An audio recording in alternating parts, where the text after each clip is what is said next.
ಅಧ್ಯಾಯ 20. ಶಿರೋಳ ಎಂಬ ಗ್ರಾಮದಲ್ಲಿ ಸದಾಚಾರಿ ಬ್ರಾಹ್ಮಣನೊಬ್ಬನಿದ್ದನು. ಆತನ ಪತ್ನಿಯು ಪತಿವ್ರತೆಯಾಗಿದ್ದಳು.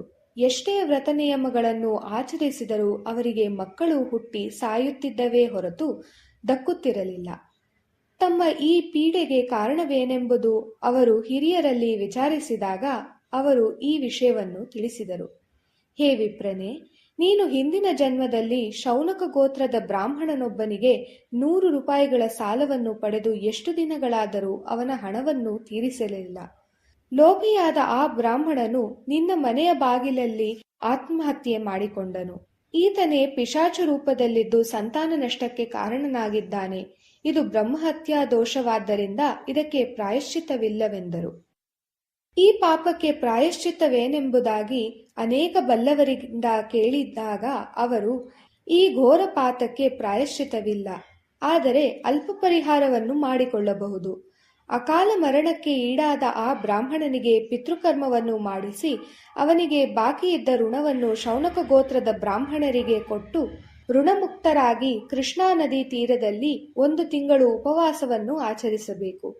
ಪಂಚಗಂಗಾ ಸ್ನಾನ ಮಾಡಿ ಔದುಂಬರ ವೃಕ್ಷವನ್ನು ಪೂಜಿಸಿ ಶ್ರೀ ನೃಸಿಂಹ ಸರಸ್ವತಿ ಯತಿಗಳ ಪಾದುಕೆಗಳನ್ನು ಪೂಜಿಸಿದರೆ ಋಣವಿಮೋಚನೆಯಾಗಿ ಪುತ್ರಪ್ರಾಪ್ತಿಯಾಗುತ್ತದೆ. ಆದರೆ ಬ್ರಾಹ್ಮಣನ ಪತ್ನಿಯು ಗಾಣಕಾಪುರವನ್ನು ತಲುಪಿ ಉಪವಾಸ ವ್ರತವನ್ನು ಆಚರಿಸಿದರು. 3ನೇ ದಿನ ರಾತ್ರಿ ಕನಸಿನಲ್ಲಿ ತನಗೆ ಸಾಲ ಕೊಟ್ಟ ಬ್ರಾಹ್ಮಣನನ್ನು ನೋಡಿದಳು. ಅವನು ತನ್ನನ್ನು ಪೀಡಿಸಲು ಬಂದಾಗ ಗುರುಗಳು ಅವನನ್ನು ತಡೆದು, ಆಕೆಯು ಕೊಡುವ ಅಲ್ಪ ಹಣದಿಂದಲೇ ತೃಪ್ತಿ ಹೊಂದು, ಇಲ್ಲವಾದರೆ ನಿನ್ನನ್ನು ಶಿಕ್ಷಿಸುತ್ತೇವೆ ಎಂದಂತಾಯಿತು.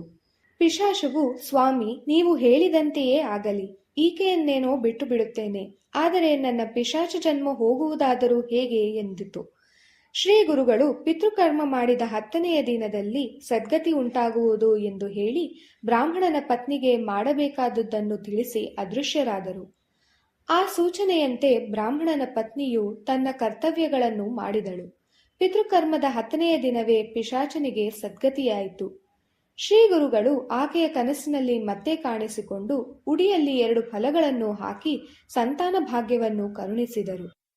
ಆಕೆಗೆ 2 ಪುತ್ರರಾದರು. ಹಿರಿಯ ಮಗನಿಗೆ ಉಪನಯನದ ವಯಸ್ಸಾಯಿತು. ತಂದೆ ತಾಯಿಗಳು ಉಪನಯನದ ವ್ಯವಸ್ಥೆ ಮಾಡಿದರು. ಆದರೆ ಆ ಬಾಲಕನಿಗೆ ಧನುರ್ವಾತವು ಬಂದು 4ನೆಯ ದಿನವೇ ಮೃತನಾದನು. ಬ್ರಾಹ್ಮಣ ದಂಪತಿಗಳು ಗುರುಕೃಪೆಯಿಂದ ದೊರೆತ ಪುತ್ರನು ನಷ್ಟನಾದನು ಎಂದು ದುಃಖದಿಂದ ಹುಚ್ಚರಾದರು. ತಾಯಿ ತನ್ನನ್ನು ಮಗನೊಂದಿಗೆ ಸುಟ್ಟು ಬಿಡಿ ಎಂದು ಹಠ ಹಿಡಿದಳು. ಅಷ್ಟರಲ್ಲೇ ಸೇರಿದ ಜನಗಳ ಗುಂಪಿನ ಮಧ್ಯದಿಂದ ತೇಜಸ್ವಿಯಾದ ಬ್ರಹ್ಮಚಾರಿಯೊಬ್ಬನು ಮುಂದೆ ಬಂದು ಆಕೆಗೆ ಜ್ಞಾನೋಪದೇಶ ಮಾಡಿದನು ಎಂದು ಶ್ರೀ ಸಿದ್ಧಯೋಗೇಶ್ವರರು ನಾಮಧಾರಕನಿಗೆ ನಿರೂಪಿಸಿದರು ಎಂಬಲ್ಲಿಗೆ ಶ್ರೀ ಗುರುಚರಿತ್ರೆಯ 20ನೇ ಅಧ್ಯಾಯವು ಸಂಪೂರ್ಣವಾಯಿತು.